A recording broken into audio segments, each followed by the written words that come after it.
Olá, alunos e alunas, estou aqui novamente.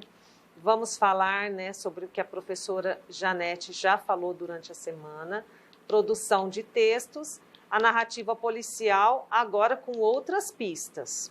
Nós já tivemos essa aula há um tempo atrás, pouco tempo, e agora nós vamos retomar com outras pistas. Então, olha lá, ó, a narrativa policial. Lembra daquele texto que nós lemos na outra aula? Ó, o que continha? Crimes, vítimas, detetives, investigações. Estamos no terreno da narrativa policial, gênero do conto, que é aquele conto, ó, sociedade e tragédia, que tinha o Didinho, os sócios, que o crime ia revelar quem foi que matou o colega, que você leu nas aulas de leitura, certo? Aqui é uma imagem de um homem escrevendo uma narrativa policial, toda a seriedade dele ali e tudo mais. Ali na outra imagem nós temos um detetive com a lupa, procurando os rastros ali de pegadas, e a narrativa policial ou de enigma. Então, a narrativa policial ela também é conhecida como narrativa de enigma. A história gira em torno de um crime já ocorrido, cujo autor e cuja motivação são desconhecidos e precisam ser descobertos. Em geral, narram-se duas histórias: a história do crime, a história da investigação sobre o crime. A vítima ou criminoso e detetive são personagens indispensáveis. O narrador geralmente não é o detetive, mas um amigo, um auxiliar, etc. Relembrando, embora o gênero tenha evoluído muito, os ingredientes básicos permanecem os mesmos até nos livros e filmes mais recentes. O que é? Tem um crime, um detetive, suspeitos, a investigação de pistas, coincidências, os álibis, que eu já falei quais são os álibis, que são as supostas motivos que justificam a ausência da pessoa naquele horário, certo? E a solução do caso. Então, nós temos, os estudiosos apontam, no ano de 1841, ano da publicação de Assassinatos da Rua Morgue, de Edgar Allan Poe, como o marco inicial desse gênero. E quem nunca terá ouvido falar em Sherlock Holmes ou Hercule Poirot, famosíssimos detetives criados por Conan Doyle e Agatha Christie, respectivamente? Quem nunca ouviu falar em um desses personagens famosos? Então vamos lá. O detetive nunca é o autor do crime e, em geral, aparece na história depois que o crime é cometido. Tem imunidade, ou seja, nada pode lhe acontecer. Não faz uso de violência, nem tem relações amorosas. A motivação e a autoria do crime são desvendadas por meio de raciocínio e da lógica.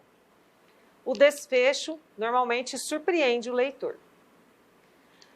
A linguagem é clara, objetiva e direta, mas contribui para a criação do clima de suspense e mistério quando necessário.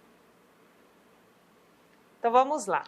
Edgar Allan Poe, Conan Doyle e Agatha Christie são os maiores representantes desse gênero, no qual o que realmente importa é prender o leitor, que não é o crime, mas o trabalho feito para desvendá-lo. É isso que a intenção deles é esse, prender a atenção do leitor, tá? Para o trabalho de desvendar o crime. Como inúmeros outros gêneros textuais, porém, a narrativa policial sofreu alterações no decorrer do tempo. Surgiram outras narrativas que alteraram algumas das características originais. Algumas mudanças estão escritas aqui, ó. A história não tem um crime anterior a ser desvendado. Ou seja, os fatos não são narrados em forma de memória. A sequência de ações coincide com as ações que levarão ao crime. Nesse caso, o suspense e o interesse do leitor são sustentados pelo que ainda vai acontecer. O desfecho nem sempre é surpreendente. O papel do detetive é, às vezes, exercido por um policial e tal personagem não está livre do perigo e arrisca constantemente a vida. Essa é a diferença, tá? Que nós estamos trazendo aqui hoje. Agora vamos à atividade. O seu trabalho será produzir uma narrativa policial a partir dessa proposta. Em todas elas, o enredo está relacionado aos fatos e às personagens daquele conto, sociedade e tragédia. Qual é a proposta? Escreva uma narrativa policial clássica, dando sequência a estes parágrafos. Nós escolhemos esse aqui, tá? Eu sempre fui muito amigo do Ramos, detetive conceituado e respeitado por todos. E quando ele soube que Cássio também tinha sido condenado pelo assassinato do Didinho, ele me falou: por que Cássio negou ter matado o Didinho? Se nunca negou ter matado o Aurélio. Mas, se não foi ele, quem matou o malandro?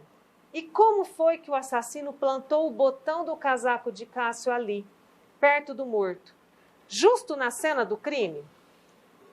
Ramos não conseguia parar de pensar no assunto. Ramos, lembrando, é o detetive. E ele não conseguia parar de pensar nesse assunto.